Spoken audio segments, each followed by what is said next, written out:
Nguyên nhân mà mình nổi trội ta chú ý là những cái chữ màu vàng bao gồm viêm ruột thừa, viêm túi mật, đường mật, viêm đại tràng, sỏi tiết niệu, cơn đau quặn thận hoặc là những cái phình mạch.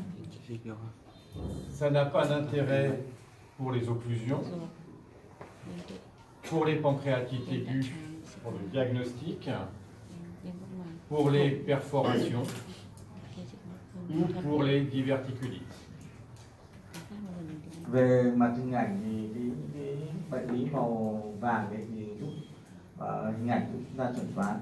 Còn cái chữ màu bệnh lý mà chữ màu trắng ấy, thì là định hướng chuẩn đoán, bao gồm những gợi ý cho chuẩn đoán là tắc ruột, viêm tụy cấp và viêm đại tràng sigma.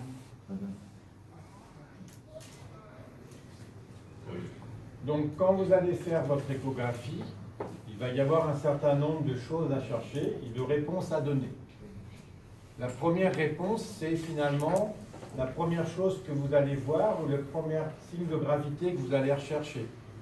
Est-ce qu'il y a un épanchement? Est-ce qu'il y a une dilatation des cavités des reins? Est-ce qu'il y a une anomalie de la vésicule? Ou est-ce qu'il y a une dilatation de l'aorte? Về mặt cái chiến lược thăm khám, chúng ta sẽ thăm khám những cái đơn giản nhất và cái tổn thương thường gặp nhất hàng đầu, nghĩa là gì? Có dịch hay không trên siêu âm, thứ hai có ứ nước thận hay không, và túi mật có bất thường không, thứ tư là cái động mạch chủ có giãn thịnh. Avec ça, vous avez déjà couvert les principales urgences.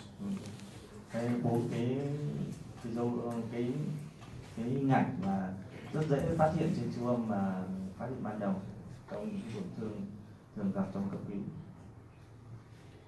Et puis après, si vous pouvez, il va falloir essayer de répondre à la question quelle est la cause exacte et quels sont les signes de sévérité que vous retrouvez liés à cette cause.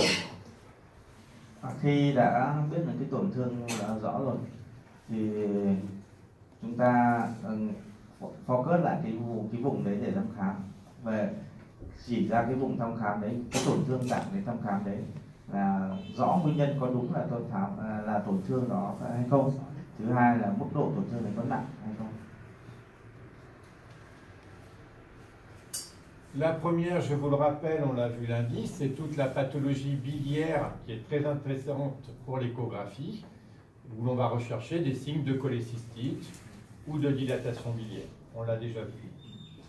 Về bệnh lý cấp cứu của đường mật bao gồm chúng ta có thể phân tích đấy là cái viêm túi mật hoặc là giãn đường mật. Et puis vous avez l'appendicite aiguë. Le diagnostic clinique et biologique de l'appendicite aiguë est difficile parce que aucun signe ne permet d'éliminer une appendicite, que ce soit la fièvre, la douleur ou le syndrome inflammatoire. Về viêm ruột thừa, đôi khi lâm sàng khó khăn trong vấn đề chẩn đoán vì các dấu hiệu lâm sàng thường có nhưng mà không đặc hiệu, như là có sốt, có đau, bạch cầu tăng, phản ứng viêm tăng, hoặc là những cái dấu hiệu khác nhưng mà không đủ khẳng định để chẩn đoán.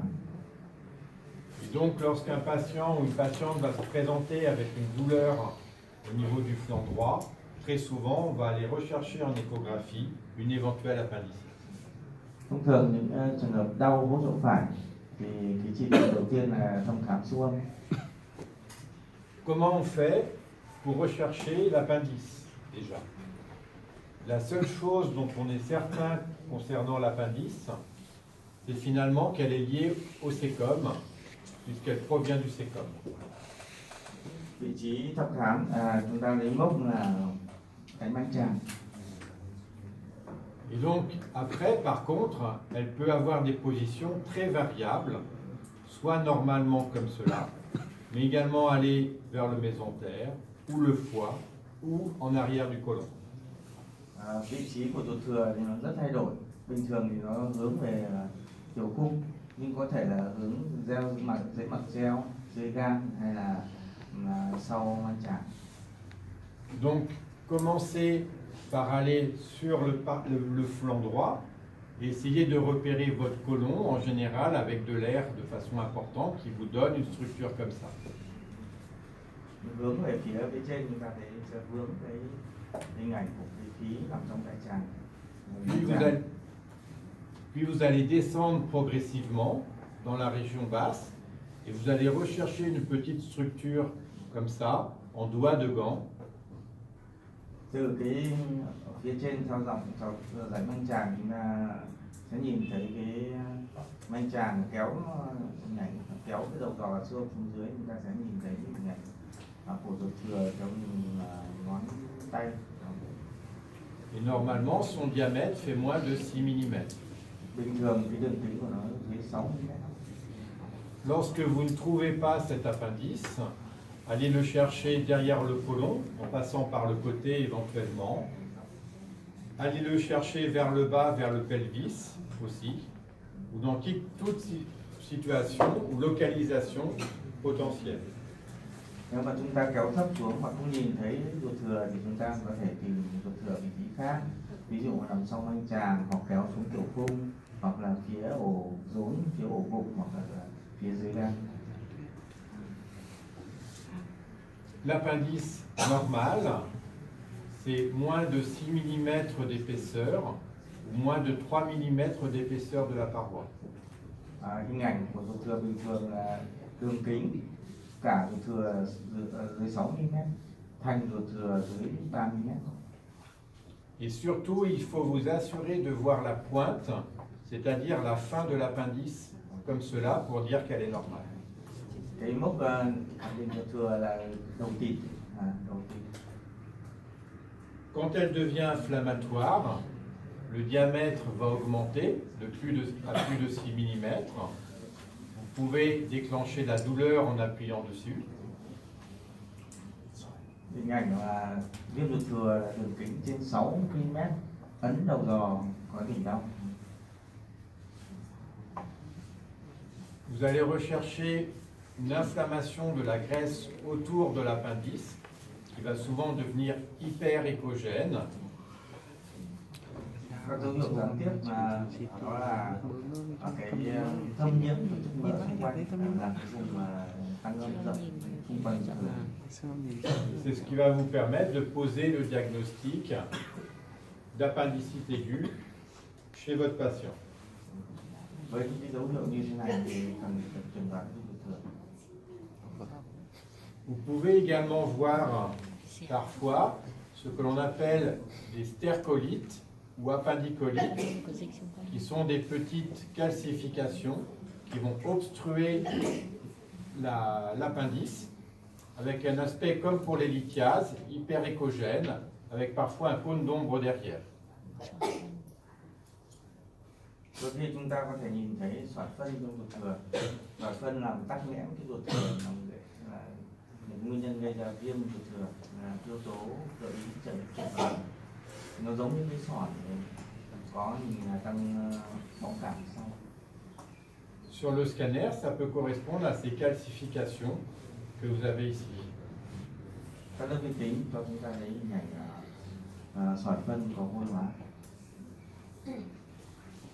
Le problème de l'échographie, c'est que on ne voit pas forcément l'appendice, et notamment lorsque la localisation n'est pas normale, que cela peut devenir compliqué, surtout dans les formes d'appendicite compliquées, perforées ou au stade d'abcès, et également chez le sujet âgé. Hạn chế của siêu âm có 3 hạn chế. Thứ nhất là với những cái ruột thừa nằm vị trí không điển hình thì khó khăn trong thăm khám. Thứ hai nữa là ruột thừa biến chứng như là áp xe hay là đặc quánh, và ở những bệnh nhân lớn tuổi, già, cao tuổi. Et dans ce cas-là, la plupart du temps, on va faire un scanner. Trong những hạn chế, khắc phục hạn chế của siêu âm, chúng ta sẽ kiểm tra chỉ định. Comment faire le scanner? Comment faire le scanner? Il y a différentes méthodes. Celle qui est la plus fréquemment utilisée et certainement la plus simple et qui amène le plus de renseignements, c'est de faire un temps sans injection, puis un temps portal. Protocol chụp ruột thừa thì như thế nào? Tiêu chuẩn của nó bao gồm có chụp trước tiêm này, và chụp sau tiêm này, và tiêm chú ý ở thùy tĩnh mạch. Le sans injection vous permet de rechercher ces appendicolites, ces stercolites qui peuvent être calcifiés. Parfois faire déjà le diagnostic et vous pouvez vous arrêter là. Ou bien faire ensuite l'injection qui va vous permettre de voir le rehaussement de la paroi de votre appendice. Với hai cái kỳ này chúng ta mục đích là chẩn đoán dựa vào đối với cái trước tiêm chúng ta tìm sỏi phân. Thứ hai là cái kỳ nấm thuốc của thành trong cái chỉ thị thuốc. Et l'on va retrouver les mêmes critères que pour l'échographie concernant le diamètre de l'appendice, plus de 6 mm, la paroi de plus de 3 mm, rechercher l'infiltration de la graisse autour de l'appendice, comme vous avez ici, et éventuellement une perforation lorsque l'on va mettre en évidence de l'air en dehors de l'appendice. Chúng ta có thể nhìn thấy cái dấu hiệu của viêm ruột thừa trên trục các vi tính, đó là đường kính trên 6 mm, thành dày trên 3 m, và có thâm nhiễm tổ chức mỡ xung quanh. Chúng ta có thể nhìn thấy là cái khí nằm ngoài ống tiêu hóa của cái thủng. Également, n'oubliez pas de préciser si vous avez ces stercolites, parce que le chirurgien devra les enlever avec l'appendice. Chúng ta có thể nhìn thấy hình ảnh sỏi phân trong ruột thừa. Le scanner est également très intéressant lorsque vous avez des formes compliquées ou à l'échographie vous ne comprenez plus.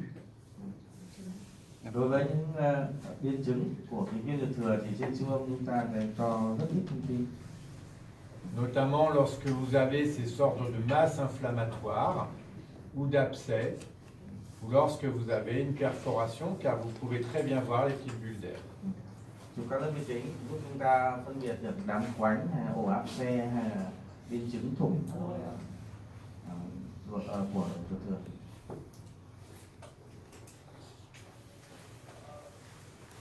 Et donc en France,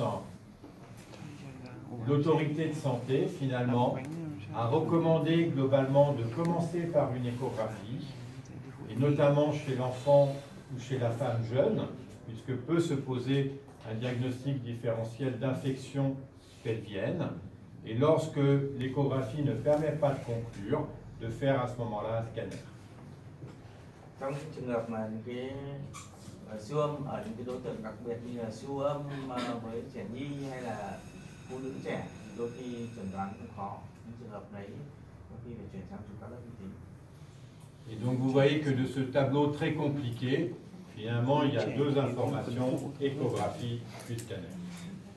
Có trong trường hợp mà nghi ngờ viêm ruột thừa thì có hai cái lựa chọn, hoặc là siêu âm hoặc chụp các lớp vi tính, hoặc siêu âm làm sau tiếp đó chụp các lớp vi tính. Et ça c'est l'appendicite, c'est le tableau, la cause la plus fréquente au niveau de la fosse iliaque droite. Et dans les pays occidentaux, lorsque l'on passe à la fosse iliaque gauche, c'est la diverticulite. Trường hợp đau một cổ chỗ phải là chỗ trái, chúng ta có thể gặp là trong viêm ruột thừa. La diverticulite n'est pas une indication d'échographie, contrairement à l'appendicite. Nếu mà nghi ngờ một cái viêm túi thừa cấp tính thì không có chỉ định siêu âm rất là hạn chế trong vấn đề phát hiện cái viêm túi thừa cấp tính. En effet, le diagnostic va être fait par le scanner. Le scanner va devoir authentifier la diverticulite, va permettre d'apprécier sa sévérité et de guider le traitement derrière. Chỉ định là thăm khám chủ yếu là dựa vào các lớp vi tính. Các lớp vi tính giúp chúng ta khẳng định được chuẩn đoán và đưa ra cái chiến lược mức độ cái tổn thương đấy, đưa ra chiến lược điều trị. Il y a de moins en moins de traitements par chirurgie des diverticulites. Il s'agit plutôt d'un traitement antibiotique. Et même lorsque le patient fera à nouveau, une deuxième fois, un épisode douloureux, eh bien, il faudra reprouver qu'il s'agit bien d'une diverticulite en refaisant un scanner à chaque fois. Về vấn đề điều trị về cái viêm túi thừa thì hầu như không có chỉ định mổ, đa số là điều trị thuốc kháng sinh, ngay cả những cái trường hợp mà bệnh nhân đã điều trị ổn định rồi lại đau lại nên là viêm lại, ta chụp các lớp vi tính để đánh giá và điều trị. Voilà la classification qui est utilisée en 4 stades, avec les stades 1 qui correspondent à une inflammation limitée à la paroi du côlon sigmoïde et qui va être un traitement antibiotique. Le stade 2 qui correspond à la présence d'un abcès au contact, et là va se discuter soit le traitement antibiotique seul, soit éventuellement un drainage, et souvent par voie radiologique. Et les stades 3 et 4 qui sont véritablement les péritonites, qui elles sont des indications chirurgicales. Cái thái độ xử trí thì tùy theo mức độ tổn thương. Đây tổn thương theo phân loại đi trên là 4 giai đoạn. Giai đoạn đầu 1A, B, C là giai đoạn viêm của cái tổn thương viêm thì điều trị nội khoa kháng sinh.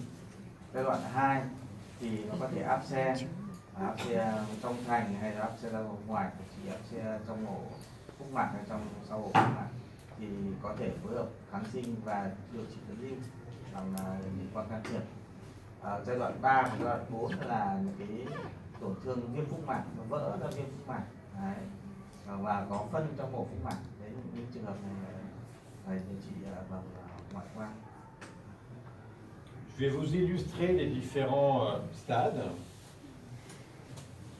Voilà les stades 1, purement limités à la paroi. Comment ça se présente un diverticule? Vous savez que c'est une poche au contact de la paroi qui peut contenir de l'air ou des matières. Et l'on retrouve ces multiples petites poches diverticulaires sur le côlon. Trên hình ảnh cái túi thừa, chúng ta túi thừa ở đại tràng sigma, chúng ta có thể nhìn thấy cái túi thừa lồi ra phía ngoài thành chứa khí hoặc là chứa chất phân nằm rải rác như này. Dans nos pays, la présence de diverticules au niveau du côlon sont quasiment de 100% chez les patients après 40-50 ans. Il va donc falloir prouver que l'un de ces diverticules est inflammatoire et responsable. Chủ yếu gặp bệnh nhân lớn tuổi.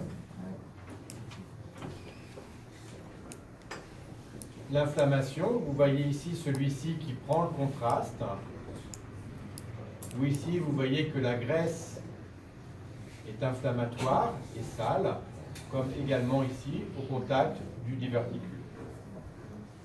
Chúng ta có thể nhìn thấy dấu hiệu trực tiếp là cái túi thừa viêm tăng nấm thuốc và thâm nhiễm xung quanh, là dấu hiệu gián tiếp thâm nhiễm mỡ xung quanh. Après, vous pouvez avoir un abcès au contact de l'anse. Ở giai đoạn tiến triển là cái ổ áp xe giai đoạn 2. C'est deuxième. Vous avez le stade en fonction de la taille de l'abcès, stade 1C ou stade 2. Phân loại 1C với giai đoạn 2 phụ thuộc vào cái đường kính. Nếu cái ổ áp xe cạnh ống tiêu hóa, cạnh đại tràng dưới 3 cm là giai đoạn 1C, và trên 3 cm là giai đoạn 2. Cái biểu hiện của cái khối tụ dịch đấy có chứa khí bên trong là nhiều ổ áp xe của cái biến chứng của cái viêm túi thừa. Et c'est là qu'on va discuter éventuellement d'associer un drainage au traitement antibiotique, et notamment lorsque l'abcès fait plus de 3 cm et qu'il est possible d'y accéder, comme par exemple ici, par voie latérale, si nécessaire. Trường hợp mà giai đoạn 2 thì chúng ta có chỉ định là dẫn lưu bằng cách cái hướng ưu tiên nó chỉ là chọc xuyên thành và hướng vào cái ổ đấy dẫn lưu. On va rechercher aussi des signes de perforation avec de l'air à côté, en dehors, soit dans le méso en regard de l'anse, soit à distance, dans le rétropéritoine ou dans le péritoine. Dấu hiệu thủng của cái viêm túi thừa đấy là khí nằm bên ngoài thành của ống tiêu hóa và có thâm nhiễm tổ chức mỡ dọc theo cái rễ mạc treo cũng như là cái rãnh thành đại tràng khi treo chính. Quand il existe une perforation comme ça, mais limitée avec un peu d'air et pas d'accès, il ne s'agit pas d'une indication chirurgicale. En effet, le traitement antibiotique peut suffire à faire guérir la poussée. Trong trường hợp thủng mà có khí khu trú một ổ như thế này được khu trú lại thì không có chỉ định ngoại khoa, vẫn điều trị kháng sinh. Par contre, le traitement chirurgical sera nécessaire lorsque vous avez une péritonite plus diffuse ou même lorsque vous avez, comme ici, une péritonite stercorale ou avec une perforation dans le péritoine. Trong trường hợp mà thủng mà có nhiều ổ khí nằm rải rác ở trong ổ phúc mạc và thâm nhiễm và thậm chí là có dịch, có chất phân ở trong ổ bụng phúc mạc thì những trường hợp này cần phải phẫu thuật. Donc, lorsque vous allez faire une échographie abdominale pour un syndrome douloureux aigu, quelques éléments à toujours et quelques petites astuces. Lorsque vous voulez voir la vésicule et le cholédoque, pensez à passer à travers la vésicule par votre faisceau d'échographie pour aller voir le cholédoque derrière. Về kết luận đầu tiên trong những cái bệnh cảnh đau bụng cấp thì chúng ta sẽ thăm khám, ví dụ như đau bụng gan thì thăm khám cái hệ thống đường mật có giãn túi mật, thì sau túi mật là cholédoque có giãn không. Pour l'appendicite, pensez toujours à le regarder derrière le côlon si elle n'est pas localisée derrière le côlon dans les formes rétrocoliques. Nghĩ đến một cái tổn thương bên như ví dụ như là tổn thương bên hông sau hông thì chúng tôi gợi ý đến cái viêm ruột thừa nằm sau mạch tràng. Essayez si possible d'avoir un patient avec une vessie un peu pleine pour pouvoir voir le pelvis et notamment la partie basse des uretères dans le cadre des calculs du rein. Trong trường hợp mà bàng quang có thể đầy thăm khám, giúp chúng ta thăm khám tìm kiếm sỏi ở nhục hoàn đoạn thấp. Et lorsque vous détectez quelque chose mais que vous ne comprenez plus rien, passez au scanner. Nếu mà trên hình ảnh siêu âm mà không giải thích được cái tổn thương thì chúng ta sẽ chuyển sang lớp vi tính. Normalement, vous comprendrez mieux. Bình thường thì rõ ràng là trên các lớp vi tính chúng ta sẽ hiểu rõ được cái tổn thương đấy rõ hơn, giúp chúng ta chẩn đoán chính xác hơn. Juste pour finir, sachez que peuvent donner des symptômes abdominaux, bien sûr, également les pyélonéphrite, les calculs urinaires, mais également certaines pneumopathies qui peuvent induire des tableaux douloureux abdominaux, notamment les pneumopathies des bases pulmonaires par irritation du diaphragme.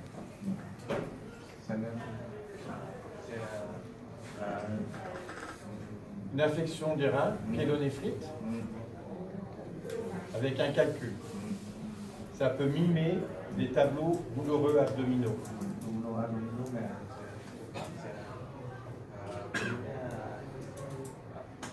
Le pulmonaire ici, en fait, par irritation du diaphragme, peut donner une réaction et en fait, c'est la douleur abdominale qui prédomine.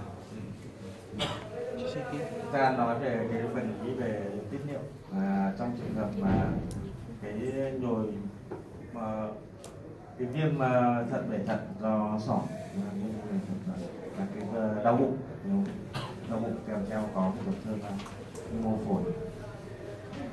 Est-ce que vous avez quelques questions? Je vais terminer là. Không kết thúc cái bài này ở đây hay là chúng ta có câu hỏi gì?